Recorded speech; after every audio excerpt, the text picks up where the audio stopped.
InsideThunder.com, powered by iHeartMedia, Oklahoma City. Well, first and foremost, I want to thank everybody for coming today. We appreciate your time, especially in the evening like this. This is obviously a very difficult day and a difficult decision for us all. We've decided to, as you know, part ways with Scott as our head coach after 7 years and 8 in the organization in total. Before I go further, I think it's important to stress that this decision is not connected or related to the results of last season. In fact, I'm not sure that anybody could have done a better job than what Scott was able to do and what the team was able to do given the circumstances that we encountered. This decision is simply based on our assessment of what is needed for our organization as we look to the future. This is a transition, one that we feel we need to stimulate the program at this particular time, and that will allow us to evolve, progress, and ultimately sustain that progress. There's no way to quantify what Scott has meant to this organization, nor direct the necessary amount of praise for getting us to the point that we are in our development as a Thunder. We have a deep, deep respect for Scott Brooks as a professional and as a person, and whomever will assume the role of the next Thunder head coach will have a great foundation to work off of, thanks to Scott. In terms of thought process and how we arrived at this decision, as I stepped back and I reflected on this past season and seasons past, I found myself thinking about what was next, how do we progress, how do we evolve, and ultimately how do we transition to a point so that we're continuously and relentlessly building the organization we envision. I looked at the option and studied the option of Scott returning very closely, but it would have been entering the final year of a 4-year contract, and after a lot of thought and deliberation, and although I think Scott would have been very comfortable coaching on that, I did not feel we were in a position to make another long-term commitment based on what I felt was simply a natural need for transition. Change in organizations are necessary at times. As much as continuity is required for lasting success, change and transition are the engine for progress and evolution. And so we're embracing that change and looking toward the next stage in the development of our organization in Oklahoma City. I believe waiting to make a change of this nature or backing away from a decision such as this when you feel that the organization as a whole could benefit from the stimulus of change is not staying true to our mission of trying to continuously build, enhance, and sustain a great organization in Oklahoma City. This decision was complex on many levels, but I have to navigate these situations and these dynamics by always placing the needs of the organization above all else. Ultimately, we had to make this decision about what was next, what we felt would be most productive as we looked forward, and we could not make this decision about the past. We've been very fortunate to experience some great results over the past years. However, we have to be in a position to believe that those results can be sustained and improved upon based on how they're produced, and in an ever-changing NBA, we have to adapt, we have to continue to build. Difficult decisions often stand in the way of this type of progress and this type of thinking, and that is exactly what we confronted today. In closing, I'd like to stress again that Scott has been a great coach for the Thunder, and he's earned his rightful place in the history of this franchise. This has been a long few days, and we've been incredibly thorough as we've worked through this. What allows us to make this transition today are the values of this organization, the pride and confidence that we have in our players, that we have in our staff, and understanding that we're all accountable and committed to working to improve the Thunder, and the continued belief that we have to put the organization's needs above all else, even in the most challenging of circumstances. Sam, is how much contact did you have, I guess, with Kevin or Russell or anyone from the, at least as far as the players wise, before you made this decision? Well, first and foremost, we wouldn't consult our. If you're asking me, like, are we consulting the players? No, I think that would be a terribly unfair position to put players in, to ask them to input on or make decisions about staff and personnel. Obviously, you know, they're aware of the decision and have been made aware of the decision, but they're not an active participant in that. Sam, if you've made this decision now and you say it's not based on the results of this decision, why then wouldn't you have released Scott after last year, before this season started? Can you say that again? I'm not sure I understand the question. Well, why you're saying that this season, which was injury riddled and all of that, and you don't make the postseason, had nothing to do with the decision you made today. Why then wouldn't you have released Scott after last season heading into this year? Sure. Fair question. You know, I think every season's unique for us, and every season you learn something, and we certainly wouldn't have brought Scott back to the organization last season if we didn't have great confidence in him. But obviously, you know, we are constantly looking at how to improve, how to evolve, as I said earlier. And the circumstances surrounding this situation and this period of time are different than what we were facing last year at this time. What happened from the end of last season to now to make you decide that you needed to go in a different direction? I think, you know, again, I think what we're really not trying to do is to look necessarily toward the past to set the agenda for the future.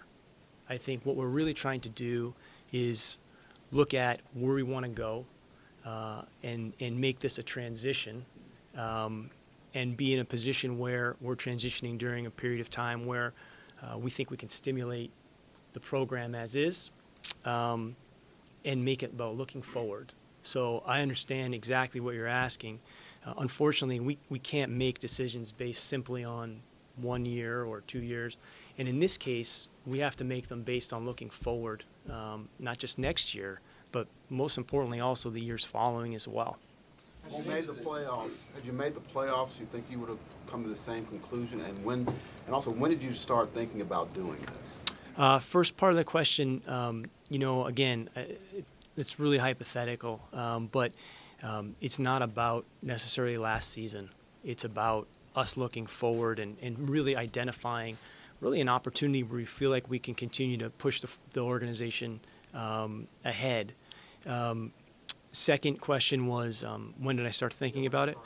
Well, I think you're always evaluating and thinking to yourself, you know, how do we improve and how do we grow, and where are those opportunities as an organization that's focused on building a sustainable team and a great organization. Those are questions you have to ask yourself. But one thing that's really important for us, honestly, Myron, is like when we get to the end of the year and we say like we're going to take some time away to really kind of decompress and let things settle, that's the reason why, so that we're not making quick decisions, or we're ensuring that we're trying to make thoughtful decisions. And I think over the last several days, you know, we really tried to study this in a way that plotted out as many different scenarios, and knowing we had to do what we thought was best for the organization going forward. Who's we, Sam? When you say we, who's we? Who's in your circle that made this decision or helped you arrive at this decision? Well, you know, number one, like ultimately the decision that gets made, I have to make that decision. You know, that's the responsibility that I carry as I'm in this chair. It's my work to do, and you know, I do it the best that I can. But you know, I'll speak to different people to understand as many dynamics as I can on my staff, and be as observant as I can during situations to project out where I think we need to go. Does the success of first-year guys like Steve Kerr and Brad Stevens influence your thinking at all? You know, not necessarily. We haven't really determined, you know, any type of criteria on what it is that we're looking to identify going forward. I think we have an idea, but our decision is not made based on anything external. Our decision is really based on really identifying what we need, we feel the Thunder needs at this point in time in our organizational arc.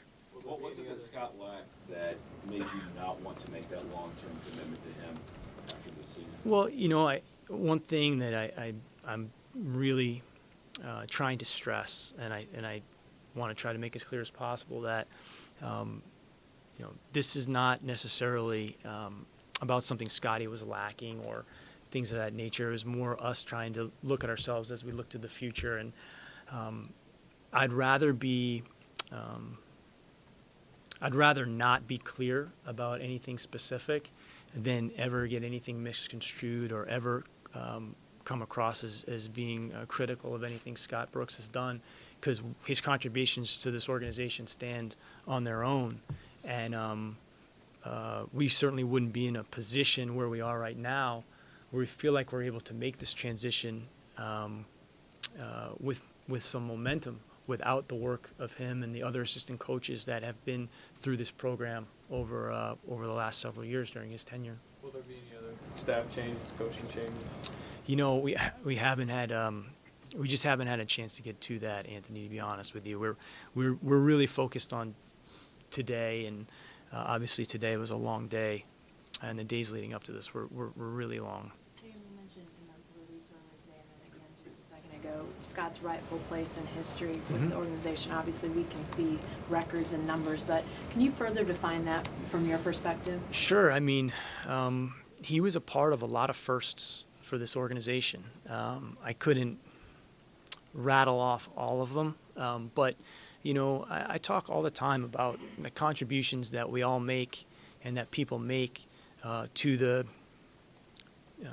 formative years of an organization, and that the contributions that this first group of people, all of us that have had the privilege of working in Oklahoma City in the first 10 years, their contributions are going to last much longer than their tenure with the organization, and I feel incredibly confident that, and Scott should be recognized, but also, he, as I said before, he is a rightful place in a lot of things that have happened here, not just the winning and the success that we've had, as you mentioned, Jenny, but also just I think he's helped define some real positive things about how to go about your business every day. So when I tell you I have the deepest respect for him as a person, I really mean that, and that's what makes a day like today for me very challenging. But at the same time, I recognize that my job is to direct the organization in a way that I feel best positions us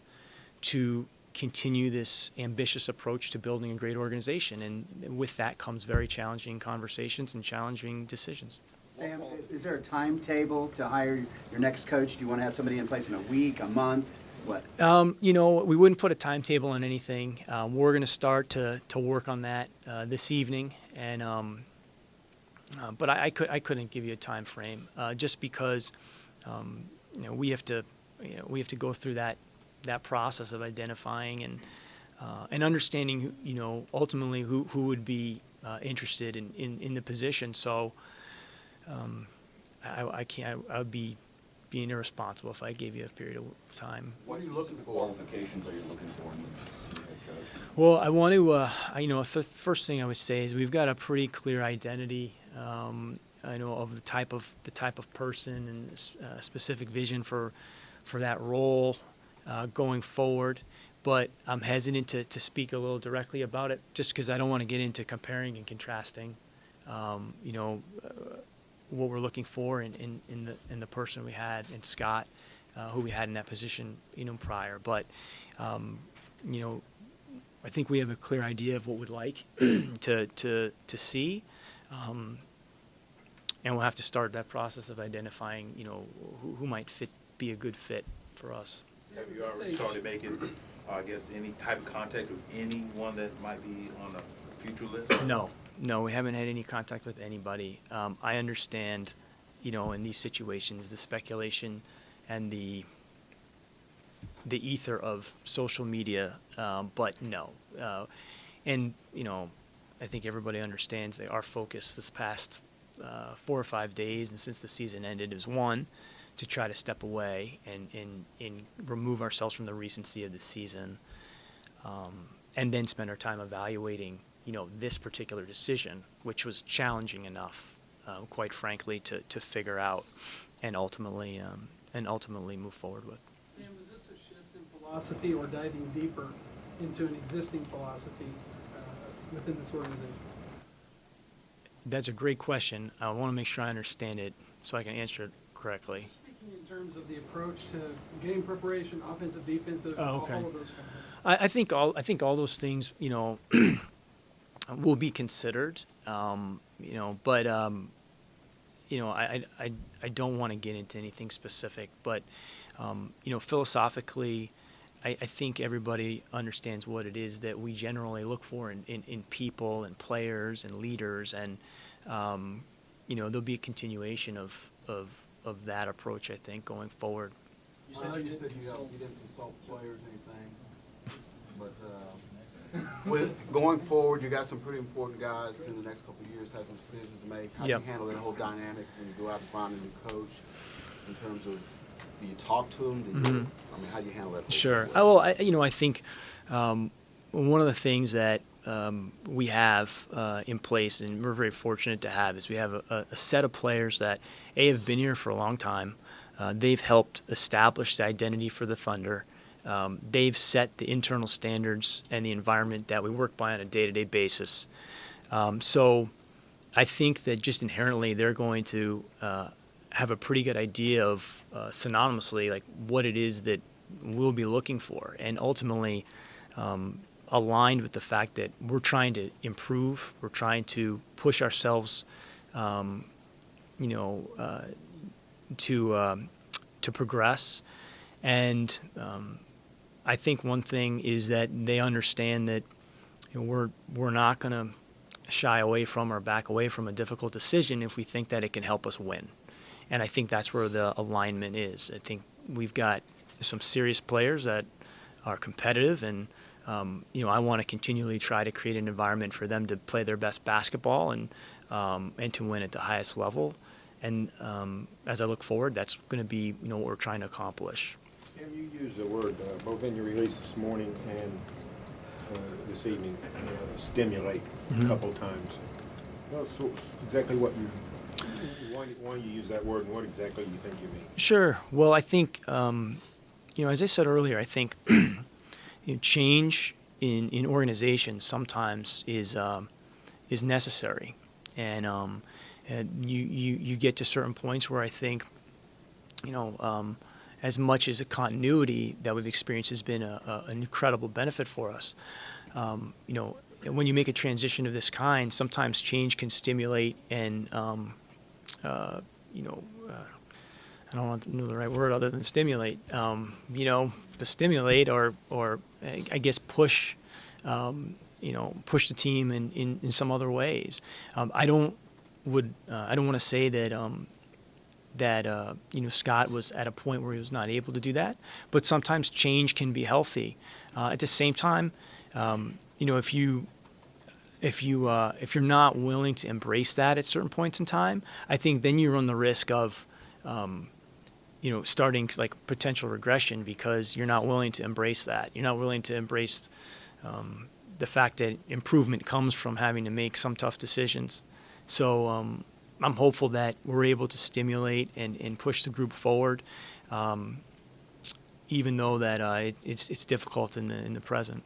Is a new voice, could that be a factor in that, or? Well, I think that could be part of it for sure. I think, but that's not to say that Scott was ineffective whatsoever this past season. But I think at the same time, anytime players or organizations experience a change of any kind, it is going to be slightly different. And as I said earlier, the fact that the next person that assumes this role is going to have a wonderful foundation to kind of pick up on is very much due in part to Scott and his staff.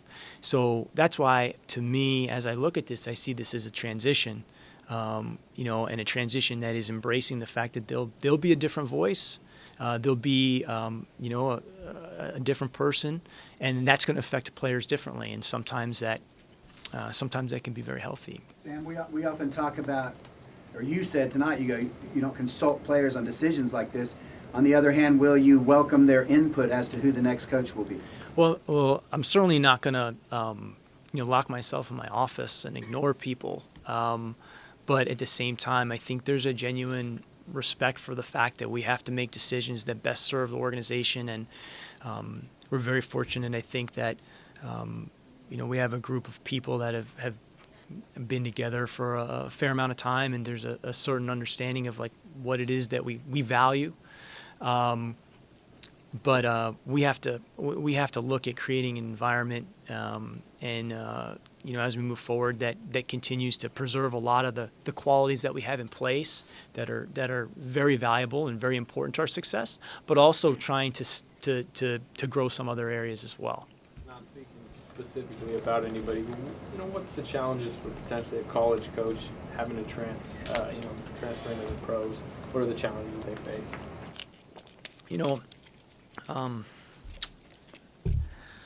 I'm sure there's a bunch of them. I think for us, if you're asking me specifically, like, would we consider a college coach? Is that kind of what you're really trying to ask me? Okay.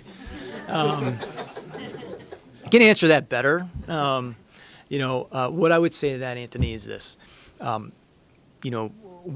not going to limit ourselves or limit the scope of people we would look at for this position.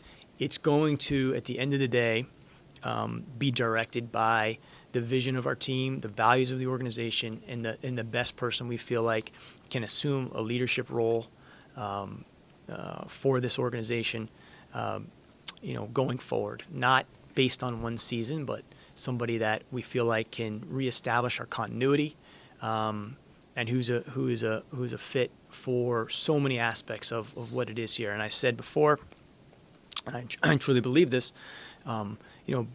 Working in Oklahoma City is an incredibly what's the right word I'm looking for?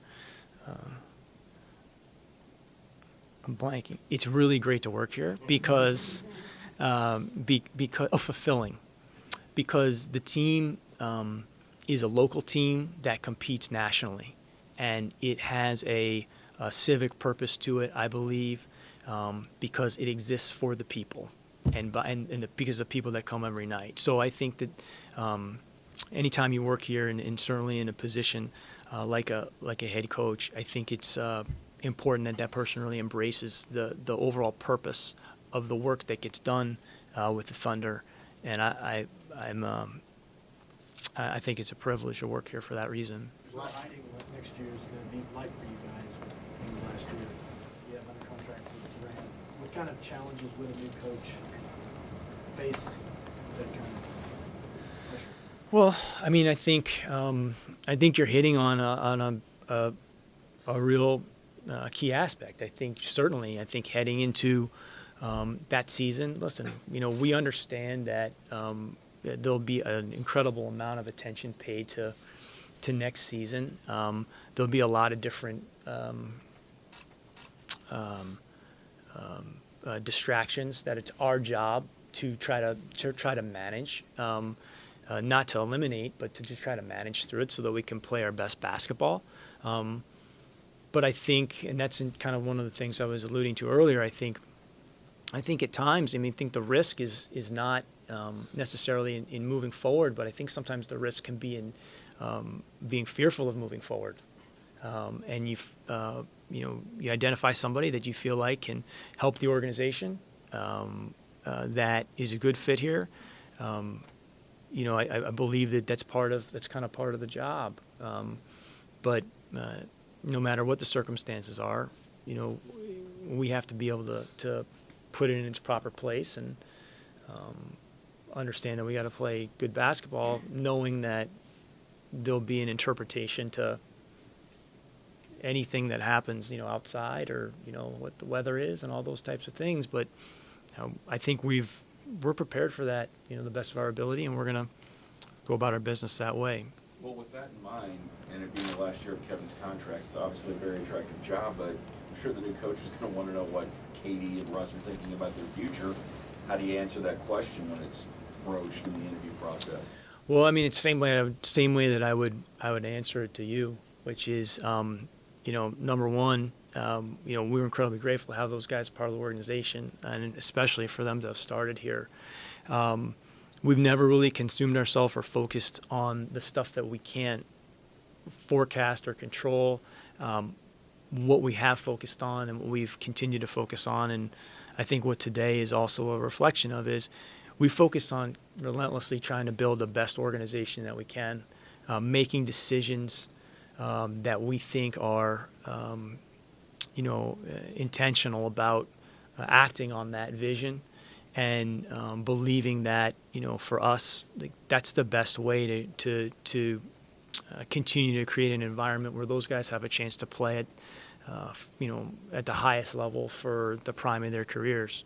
I think if we take our eye off the ball, and I think if we start trying to operate differently than that, I don't think that's when we're really serving the program to the best of our ability. And I think it's more about investing in the program and trying to continue to get better, because that's what those guys are, I think, about themselves. How did Scott take the news? What was your give and take with him today? Well, I think you can appreciate, Barry, that I'd like to keep that conversation, between us. I did go out there to see him in Los Angeles. Thought that was important, and beyond that, I don't really want to delve into it. But those conversations are, they're never easy. What about Kevin and Russell? Last week we were here and they were all talked about liking him as a coach and so forth and so on. What was their reaction and surge and guys like that? Well, first, I wouldn't expect our players to say anything different. And a lot of the things that those guys said are the way that so many of us feel about Scotty as as a coach and as a person. I think that I wouldn't expect him to say anything different. I think going forward, I think they'll probably be focused on what's next for us, understanding that there's needs to be a great appreciation for everything that Scott has done and invested in the team, but also that the focus now is looking to the future and what best positions us to improve and get better. As you look coming out of last year and just some of the areas that you think the team and besides obviously finding a coach needs to improve on, just what are some of those areas? Well, I think again, I want to be really careful, Mike, just because I don't want to have anything that I say misconstrued as something that is critical of Scotty. Because as I said, given the circumstances, I think he did an excellent job, and I conveyed that during the year. But I still do think you can learn a lot as a team going through, the season that we had. I'm proud of our players and how they continued to battle. I thought we saw some growth in a lot of our guys. Guys got some opportunities that